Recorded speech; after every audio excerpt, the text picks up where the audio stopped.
It was a 40s terraced house in Bristol with a linoleum hall. Very hard to say that word. I'll try and get it. I'm going to start again. It was a 40s terraced house in Bristol with a linoleum hall in dirt brown with green specks. The kitchen was thin wallpaper, parchment thin with knickknacks everywhere. An old print of Liverpool with its docks hung on one side. My best friend, Rosemary Hickey, had invited me for Christmas as my parents were away. Her family were second generation Irish and came from Bootle, outside Liverpool. The whole street was hushed in Christmas morning concentration as 30 turkeys and 30 ovens heaved and fell into their flesh in hot roasting tins. Thick condensation clung to all the windows, picking up rivulets of dust as it travelled down to the sills. Outside it was -2. We sat in the lounge watching the remains of a carry-on film on the TV. Massive piles of old newspapers bookended me on the old faux velvet sofa. Above on the end wall, dusty hardbacks lay like a stretched concertina, never played anymore. The most used room in the house, it felt cosy and lived in. Rosemary and her fiancé Derek were upstairs prolonging the agony of the impending family lunch. She'd given Derek a litany of possibilities, photo shots of her mad mum, as she called her, and this was proving enough to slow down their arrival. I sneaked several glances at my watch, cursing her. This was also to be Derek's first Christmas with the Hickeys. Rosemary's dad, Jim, a tall, thin, self-educated man, sat opposite me in a small lounge chair. He pummeled me with questions about university as he uncorked a rather good Beaujolais and then put it on the floor beside him to let it sit. I didn't want it to sit at all, but thought the better of suggesting I pour it for him. I smiled, thinking of all the times my friends and I had plunked a red wine in front of a 2-bar electric fire. That was our version of letting it sit. 5 minutes of intense directed heat and then a lot of plugging. We moved on to the dining table as the two waywards walked in. I looked at the table.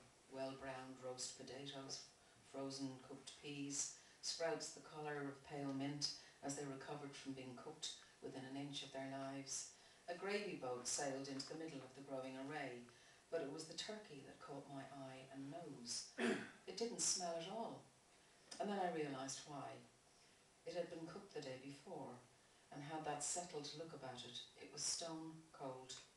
Another one of Mrs. Hickey's idiosyncrasies. The table was round and the cloth white laced. It looked like creased raku. No doubt it had been dry cleaned, but the folds all seemed in the wrong place. I could hear Mrs. Hickey rattling pots in the adjoining kitchen. I imagined her wispy brown hair caught up with several pins as the perspiration rolled down the sides of her forehead. She was a tall, striking-looking woman with a Modigliani face, the long, narrow bones etching lines that held much sadness. It always seemed to me that she viewed life as something to be got through with God's boundless help. She and Mr. Hickey hardly spoke to each other, having decided many years before that they had very little in common. He was a closet agnostic and interested in everything, and she had only one passion, the Roman Catholic Church. She was a woman of many superstitions, frequently accosting me when I wore sunglasses to tell me that I'd get cancer from them. I made sure not to wear them for that Christmas lunch. Back at the table, we helped ourselves to sliced breast with its ribbons of skin intact.